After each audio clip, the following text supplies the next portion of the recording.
Hi friends, இப்போ நம்ம fridge டேங்க்லாம் எப்படி மீன் தொட்டி செய்ய போகிறோம் தான் பார்க்க போகிறோம். ஒன்றும் இல்லை, ஒரு நல்ல பழைய மார்க்கெட்டில் போயிட்டு ஒரு 150 ரூபா 200 ரேட்டில் ஒரு ஃப்ரிட்ஜை ஒன்று வாங்கிட்டு அதில் எம்சிலாம் வச்சு பேக் பண்ணிட்டு இந்த மாதிரி நல்லா தண்ணி ஊற்றி அதுக்கப்புறம் இந்த கார்டனிங் செட்டப் மாதிரி ஒரு லைவ் பிளான்ட்டு, அப்புறம் கலர் ஸ்டோன். இந்த கலர் ஸ்டோன் வந்து நம்ம ஆற்றுலேயே படைக்கலாம், அதனால நான் கொஞ்சம் நல்லா கலர்ஃபுல்லாக தெரியுமே அப்படின்னு சொல்லிட்டு போயிட்டு கடையில் போய் வாங்கிட்டு வந்து வச்சுருக்கேன். அப்புறம் கொஞ்சம் ஃபிஷஸ்லாம் விட்டோம்னா பார்க்கவே பாருங்கள் எவ்வளோ அழகாக இருக்குது இல்லையா.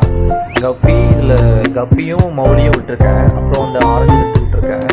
இப்போ அதுக்கப்புறம் ஒரு 1 வீக் ஆனதுக்கப்புறம் அந்த ஃபிஷ் டேங்க்கு இது கொஞ்சம் நல்லா எவ்வளோ கலர் செட்டப்பில் எவ்வளோ சூப்பராக மாறிடுச்சுன்னு பாருங்கள். ரொம்ப எனக்கு பிடிச்ச டேங்க் செட்டப்பாக இது கொஞ்சம் இருக்கும்னு நான் நம்புகிறேன். உங்களுக்கும் பிடிச்சிருக்கும்னு நான் வந்து